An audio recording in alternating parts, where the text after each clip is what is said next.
जंटी में स्वागत आपका। मैं हूं योगेंद्र। आप देख रहे हैं बड़ी खबर, और बड़ी खबर में हम बात करेंगे देवों के देव महादेव के एक खास पर्व महाशिवरात्रि का। दो तरह से इसको देखा जाता है। महाशिवरात्रि के दिन ही भगवान शिव और मां पार्वती का विवाह, और ये माना जाता है कि जब समुद्र मंथन हुआ उसके बाद में विष धारण किया था भगवान ने। वो भी एक बताया जाता है फाल्गुन माह के कृष्ण पक्ष की चतुर्दशी यानी कि प्रदोष काल में होता है। 24 साल बाद में ऐसा कहा जा रहा है कि अब की बार प्रदोष काल में, शनि प्रदोष में भगवान का अब की बार व्रत है। इसके अपने हैं कई ग्रह गोचर, कई बदलाव भी इस बार देखे जा रहे हैं। तो खैर चलिए हम, लेकिन क्या भगवान की पूजा का विधान है?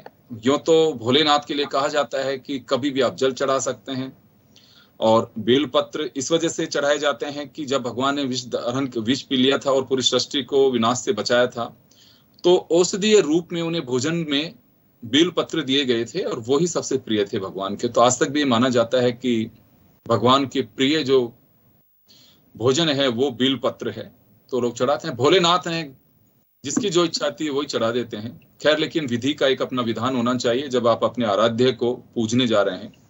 तो हमारे साथ जाने माने ज्योतिषाचार्य पवन शर्मा साहब जुड़े हुए हैं, नीलेश शास्त्री साहब जुड़े हुए हैं, हमारे साथ डॉक्टर अमित व्यास साहब जुड़ रहे हैं, और हमारे साथ पारिक साहब जुड़ रहे हैं। सभी का स्वागत है। मैं पवन जी आपके पास में आना चाहूंगा। इस बार कुछ अलग है? नमस्कार योगेश जी, बहुत बहुत धन्यवाद। जन टीवी तो हमारी भारतीय संस्कृति को मूलभूत तरीके से लोगों के बीच में प्रसारित करते रहते हैं चैनल के माध्यम से। Thank you sir. देखिए, कल महाशिवरात्रि का पावन पर्व है, और मैं समस्त भारतवासियों को, सनातन प्रेमियों को बहुत बहुत शुभकामनाएं महाशिवरात्रि की देता हूं। भगवान भोलेनाथ सबके ऊपर दिव्य कृपा बना के रखें। देखिए, भारतवर्ष त्योहारों का, व्रत का तो देश है, और हमारे भारत में व्रत, उपासना, पूजा पाठ, विधि, यज्ञ, अनुष्ठान आदि सदैव होते रहते हैं। अलग अलग रूप में लोग करते हैं। जैसे शिवरात्रि का जो महोत्सव है, कल हम लोग शनि प्रदोष काल में ये पूजा करेंगे, इसमें कहीं दो राय नहीं है, क्योंकि भगवान शंकर जो हैं वो कल्याणकारी देवता हैं। सम करोति इति शंकर, जो कल्याण करे वही शंकर है। तो क्योंकि भगवान भूत भावन भोलेनाथ बड़े दयालु हैं, बड़े कृपालु हैं, उनकी उपासना, उनकी आराधना और उनकी पूजा विधि बड़ी सहज और सरल है। भगवान भोलेनाथ बहुत सहज पूजा विधि में, बहुत सरल उपाय से ही, क्योंकि वो आस्तोष हैं, वो अवडरदानी हैं, और जिसके पास में पूरे संसार को, विश्व को जिसने सब कुछ दिया हो और अपने हिस्से में अगर ली हो, तो केवल कृपा, करुणा, दया और विष।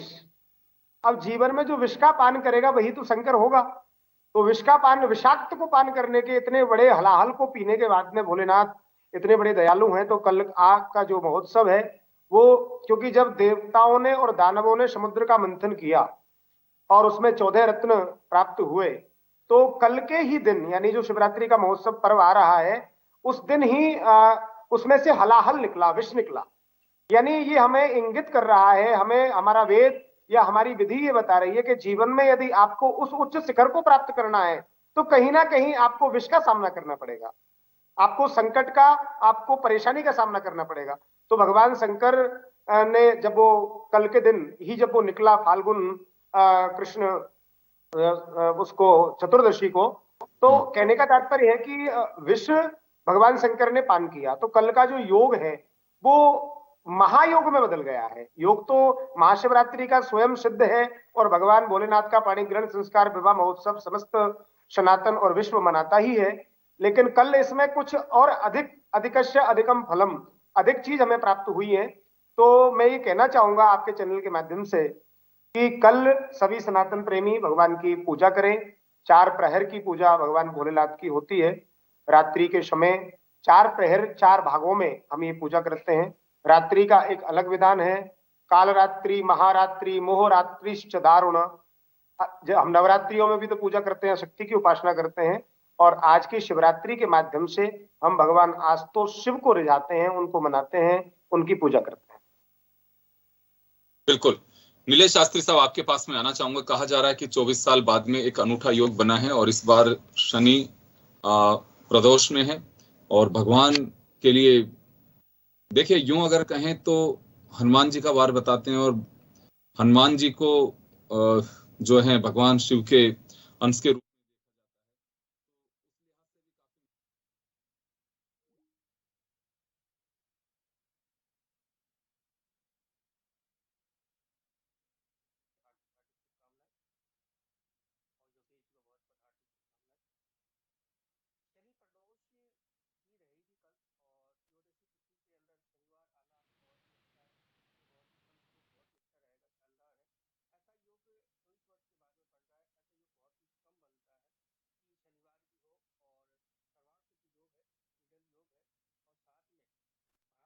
के पर्व पे त्रयोदशी और चतुर्दशी तिथि रहेगी।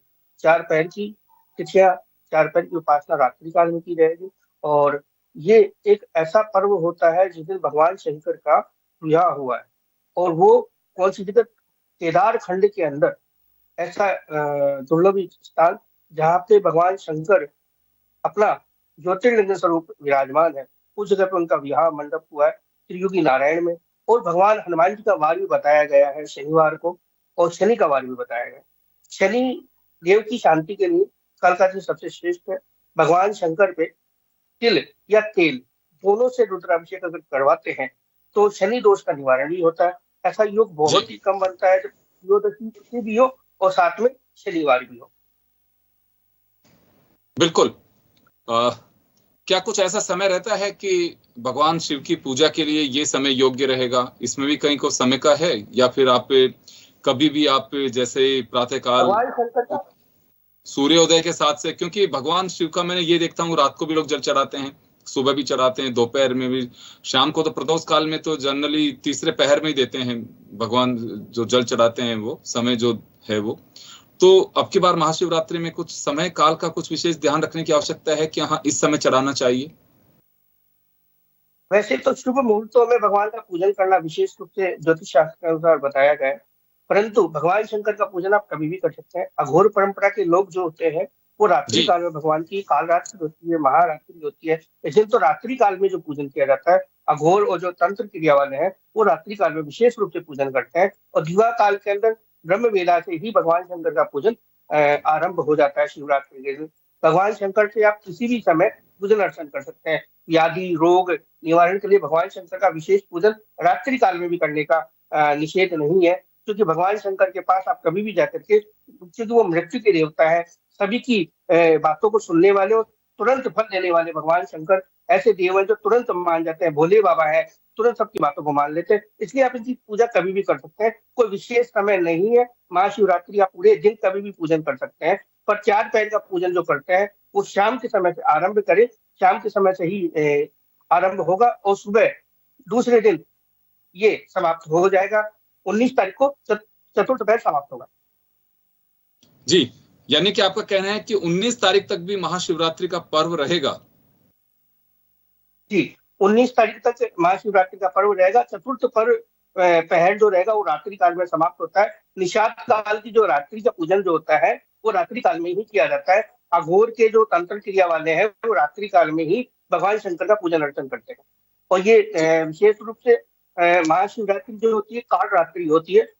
हमारे सनातन धर्म और वैदिक ज्योतिष के अनुसार 4 काल रात्रियां बताई गई है, उनमें से ये प्रथम एक काल रात्रि होती है। इसमें पूजन करने से आपको सिद्धियों की प्राप्ति और कई मनोकामनाओं को पूरी करने के लिए महाशिवरात्रि की काल रात्रि के नाम से पूजन अर्चन किया जाता है। इसमें रात्रि काल का पूजन करने का विशेष विधान भी है और सुबह ब्रह्म वेला तक भगवान शंकर का पूजन किया जाता है। जी, मैं वापस लौटूंगा आपके पास में। पवन आचार्य साहब हमारे साथ में जुड़े हुए हैं।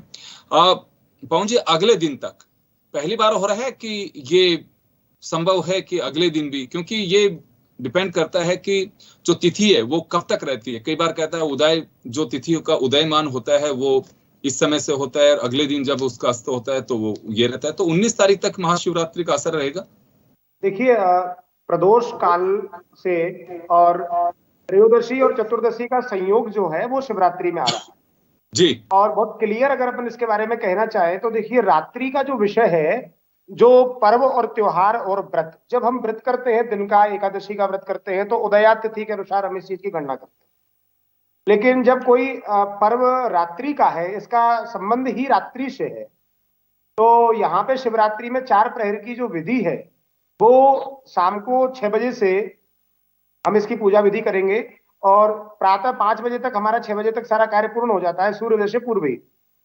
जी। तो तिथि का रहना अलग विषय है, लेकिन शिवरात्रि का आयोजन, शिवरात्रि की विधि, इसकी साधना और इसकी पूजा रात्रि में ही मानी है। 4 प्रहर की पूजा रात्रि को, जैसे महाराज जी ने बताया अभी, तो 4 प्रहर की पूजा रात्रि को ही होगी। पर्व का जो काल है वो रात्रि का ही है, तो रात्रि में ही खत्म हो जाना है। तो 19 को कुछ विशेष ऐसा नहीं रहेगा, लेकिन 18 तारीख की रात्रि को प्रदोष से लेकर के शीतकाल, जो भी निश्चित काल है अपना, और प्रदोष बेला से लेकर के सुबह हमारी मंगल बेला तक हम ये पूजा करेंगे और भगवान शंकर की सब लोग धूमधाम से आरती पूजा विधि।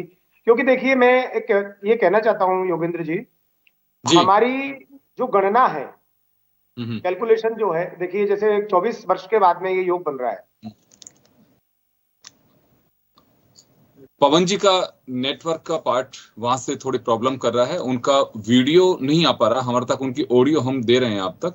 और हमारे साथ डॉक्टर अमित व्यास भी जुड़े हैं, हम उनका भी ऑडियो के जरिए हम ले सकते हैं कि वो क्या कहना चाहेंगे, क्योंकि एक्सपर्ट व्यूज के नाते डॉक्टर अमित व्यास का अपना एक नाम है, कई अखबारों में उनका आर्टिकल खासकर व्रत त्योहार इनको लेकर के छपते हैं। अमित जी सुन पा रहे हैं मुझे?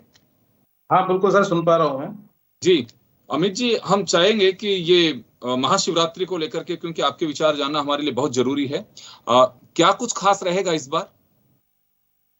देखिए, ज्योतिष के दृष्टिकोण से महाशिवरात्रि का जो पर्व है वो अपने आप में इसलिए इम्पोर्टेंट हो जाता है क्योंकि इस दिन भगवान शंकर और पार्वती के विवाह को इससे जोड़ा जाता है। अर्थात महाशिवरात्रि के दिन बहुत बड़ी, यानी शिव और शक्ति का मिलन हुआ था, जिसको हम विवाह से जोड़ते हैं।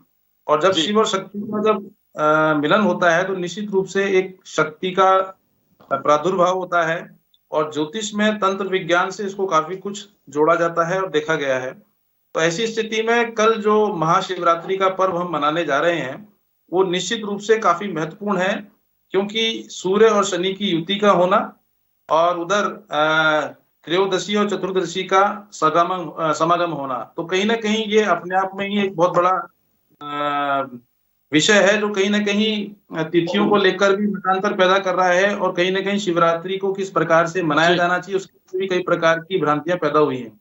वास्तविकता यह है कि जो भी शिवरात्रि की पूजा की जाती है उसे निश्चित काल में माना गया है, और जो कि रात को 12:28 से लेके और 1:16 का टाइम है, जो निश्चित काल है, जिस समय पर पूजा करने से चमत्कारिक और बहुत ही दूरगामी प्रभाव देखने को मिलते हैं। अब ये बात अमित सर, ये पहली बार है ये निश्चित टाइम, या हमेशा भगवान की पूजा में ये एक निश्चित टाइम रखा गया है? नहीं सर, देखिए ऐसा होता है कि ये जो तिथियां और इनके घटने बढ़ने की वजह से, और दूसरा क्या है, हमारे चौगड़ियाओं की वजह से कई चीजें छोटी मोटी आगे पीछे हो जाती हैं, कोई समय निर्धारित नहीं होता है, क्योंकि शिवरात्रि के दिन 4 प्रहर की पूजा को सर्वोत्तम माना गया है, और सामान्यतः प्रदोष काल से लेके और जब तक की वो तिथि होती है तब तक ही पूजा करने का प्रावधान होता है, और इस बीच में जो 4 प्रहर पड़ते हैं उसमें इसका पूजा का शास्त्रोक्त विधान है। जहां तक ज्योतिष की दृष्टि का सवाल है, तो अगर हमारे को उसके फल प्राप्त करने हैं, या जो कह लीजिए जिसकी कुंडली में कालसर्प योग है, उसके लिए इस प्रहर में पूजा करना इतना चमत्कारिक लाभदायक होगा जिसकी आप कल्पना भी नहीं कर सकते हैं। क्योंकि सूर्य शनि की युति होना अपने आप में एक बहुत बड़ा अहम घटना है, क्योंकि कुंभ राशि में ये 30 वर्षों बाद में ये घटना घटित हुई है, तो कहीं ना कहीं इसका प्रभाव हमारी राजनीति पर, हमारे आर्थिक विकास पर, हमारे सामाजिक विकास पर, संस्कृति पर इसका प्रभाव देखने को मिलेगा। तो कहीं ना कहीं अगर हम शिवरात्रि की पूजन की बात करते हैं तो 4 प्रहर हैं, उसमें प्रथम जो प्रहर है आपका वो शाम को 6:17 से लेके और रात के 9:29 तक रहेगा, और जो दूसरा द्वितीय प्रहर है वो रात्रि 9:30 बजे से लेके और मध्य रात्रि यानी कि 12:40 तक रहेगा। तीसरा जो प्रहर है वो मध्य रात्रि 12:42 से लेके और 3:53 तक है, और जो चतुर्थ प्रहर है वो 3:54 से लेके और अगले दिन यानी कि 7:04 तक, अर्थात 19 तारीख को रहेगा। इस चारों प्रहर की पूजाएं वही व्यक्ति कर सकते हैं जो तंत्र विज्ञान से जुड़े हुए हैं, या शिव शक्ति को लेकर काफी आशान्वित रहते हैं, क्योंकि ये व्यवहारिक रूप से हमारे और आप जैसे लोगों के लिए तो पॉसिबल हो नहीं पाता है। लेकिन जो व्यक्ति तंत्र विज्ञान की तरफ आकृष्ट हैं या अपनी सिद्धि या पूजा से हम शिव की महिमा या अनुकंपा प्राप्त करना चाहते हैं, तो चतुर्पहर की जितनी भी पूजाएं हैं, अगर हम उसको नियम और धर्म से करेंगे तो आप निश्चित मान के चलिए कि शिव की जो अनुकंपा है, जिसको लेकर कई प्रकार के आपने देखा होगा कि प्राचीन कथाओं में, चाहे रामायण काल रहा हो, महाभारत काल रहा हो, शिव की जो उपस्थिति है वो हमेशा कहीं ना कहीं ऐसी शक्तियों से जोड़ा गया है जो कुछ भी करने की स्थिति में होती है, मगर शिव को खुश कैसे किया जाए उसके लिए शास्त्रोक्त अलग अलग विधान, अलग अलग तरीके से संपन्न करने की तरीके बताए गए हैं।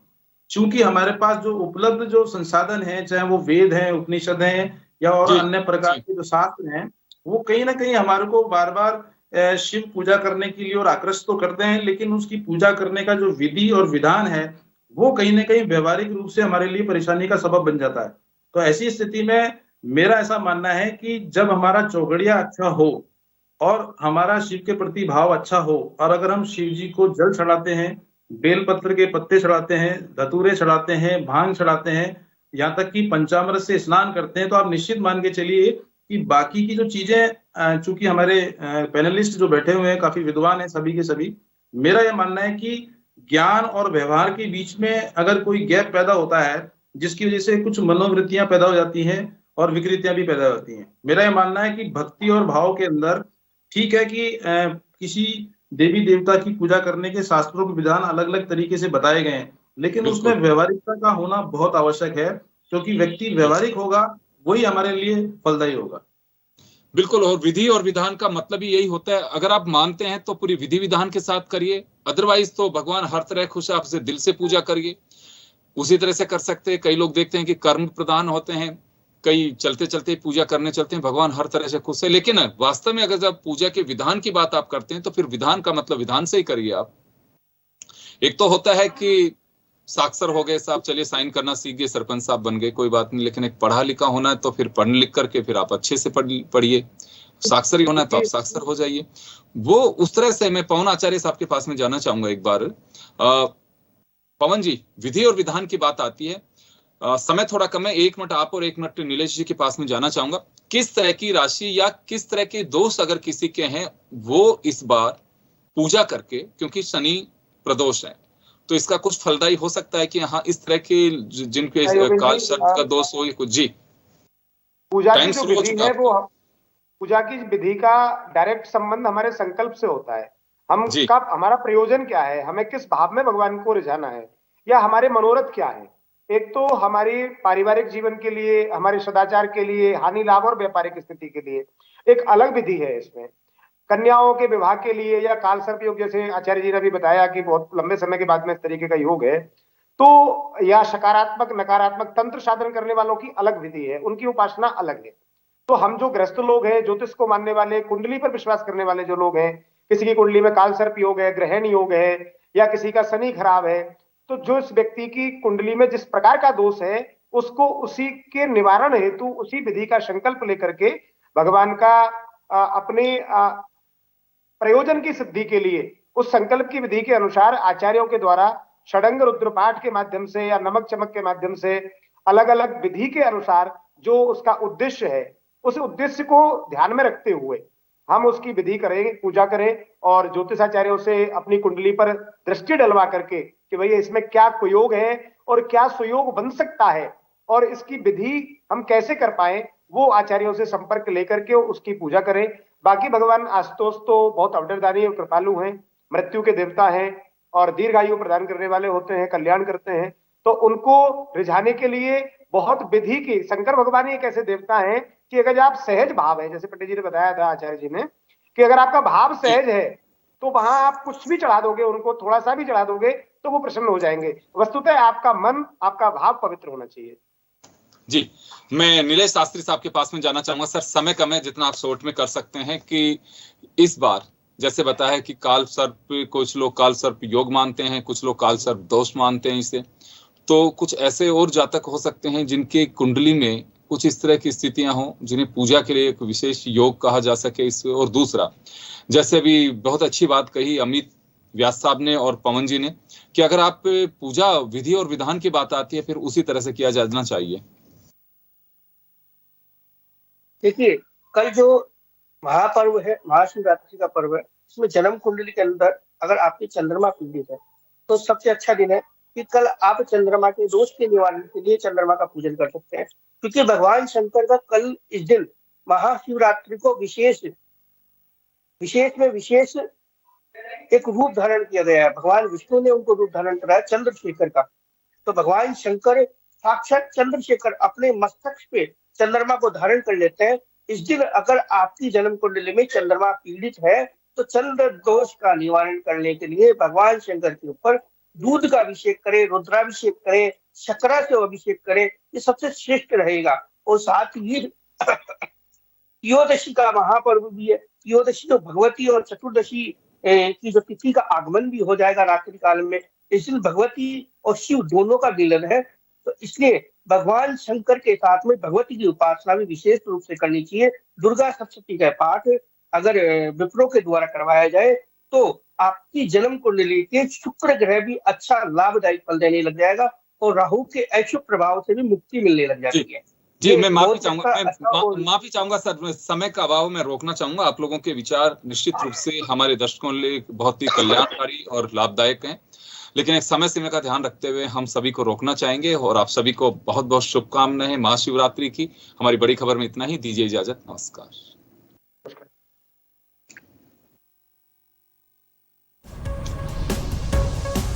थैंक यू सर, बहुत शॉर्ट टाइम पे दरअसल कुछ मुद्दा